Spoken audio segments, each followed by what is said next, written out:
కుటుంబం అంటే అమ్మ అమ్మ నాన్న అత్త మావయ్య అక్క చెల్లి అన్న తమ్ముడు అందరూ ఉంటేనే అది కుటుంబం. ఇంకా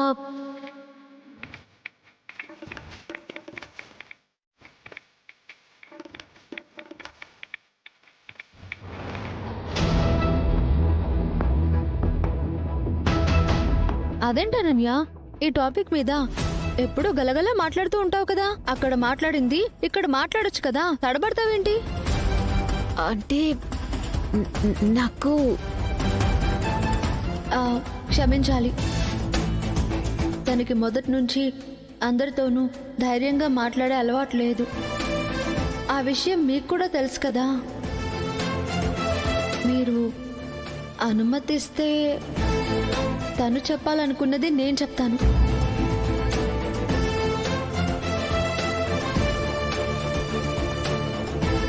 అంటే మీ అనన్యాకి సాయమా?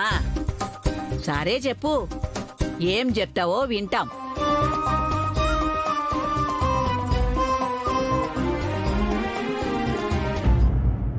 కుటుంబం అంటే మనుషులు కాదు, బంధాలు. ఎంత మందితో కలుసున్నామన్నది కాదు, అంతమందితో ఎలా ఉంటున్నామనేదే ముఖ్యం. ప్రేమలు, ఆప్యాయతలు, బంధాలు, బాధ్యతలు అనే 4 పిల్లర్లు పునాదులుగా నిలబడితే దాని మీద చెక్కు చెదరకుండా నిలబడేదే కుటుంబం.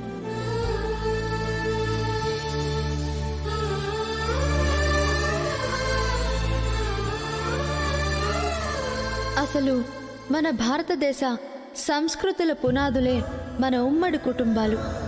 తప్పు చేస్తే దెబ్బలాడతారు అనే భయం ఇంట్లో పెద్దవాళ్ళు ఉన్నప్పుడే వస్తుంది. అప్పుడు మనం ఏ తప్పు చేసే అవకాశం ఉండదు. పిల్లలతో ఎలా ఉండాలి, స్నేహితులతో ఎలా ఉండాలి, పెద్దవాళ్ళని ఎలా గౌరవించాలి, ఎలా మాట్లాడాలి, ఎలా బతకాలి అనేది పెద్దవాళ్ళ వల్లే మనం తెలుసుకుంటాం.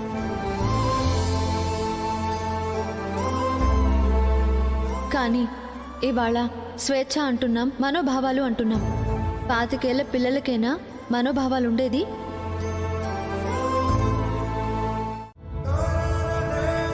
మన అభిప్రాయాల్ని, ఇష్టాల్ని గౌరవించాలి అని మనం అనుకున్నప్పుడు మరి ఎదుటి వాళ్ళ ఇష్టాల్ని, అభిప్రాయాలని మనం గౌరవించాలి కదా.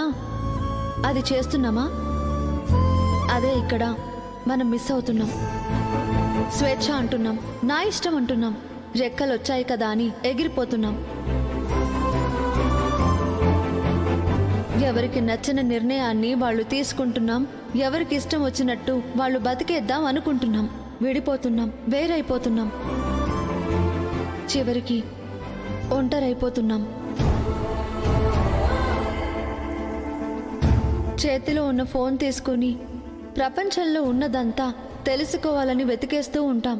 కానీ నిజానికి మనకేం కావాలి అన్న విషయాన్ని ఎప్పుడో మర్చిపోయాం. అందుకే ఆడుకునేటప్పుడు ఆట బొమ్మ అయిపోయే తండ్రుండాలి, తప్పు చేస్తే మందలించే తల్లుండాలి. నా మనవరాలు బంగారం, నా మనవడు బంగారం అంటూ దగ్గరికి తీసుకుని మనతో ముద్దులాడి మనకి కథలు చెప్పే అమ్మమ్మలు, నాన్నమ్మలు, తాతయ్యలు ఉండాలి. ప్రతి మనిషికి లైఫ్లో కష్టాలు వస్తూ ఉంటాయి. డబ్బనేది అన్నింటికీ పరిష్కారం చూపించలేదు. కేవలం మన మనోధైర్యం మాత్రమే సమస్యలను ఎదుర్కొని పరిష్కరించడానికి పనికొస్తుంది. ఆ ధైర్యం ఎక్కడి నుంచి వస్తుంది? కుటుంబం ఇస్తుంది.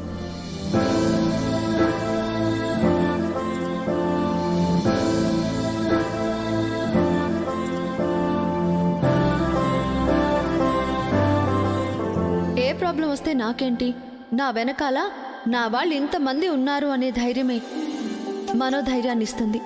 ధైర్యం ఉన్నవాడు ఏ విషయంలోనూ ఓడిపోడు, ఎప్పటికీ ఓడిపోడు.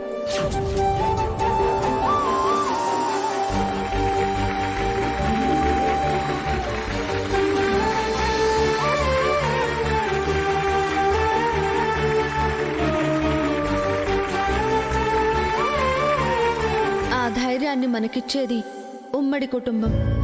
ఒకప్పుడు ఉండే ఆ ఉమ్మడి కుటుంబాలు మళ్ళీ రావాలి.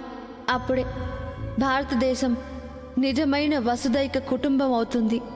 మనిషిని మానసికంగా స్ట్రాంగ్గా తయారు చేయడానికి సాధనమైన ఉమ్మడి కుటుంబం. అలాంటి ఉమ్మడి కుటుంబాన్ని పెట్టిన మన పూర్వీకులకి, ఈ రోజుల్లో కూడా ఉమ్మడి కుటుంబాన్ని నడిపిస్తున్న వాళ్ళకి ఈ వేదిక నుంచి సెల్యూట్ చేస్తున్నాను.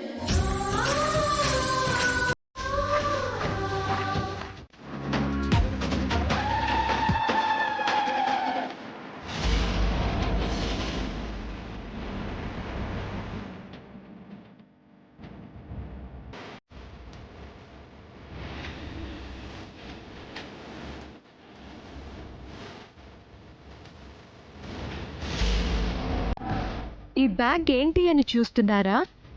మీరు పంపించింది అత్తయ్య గారు.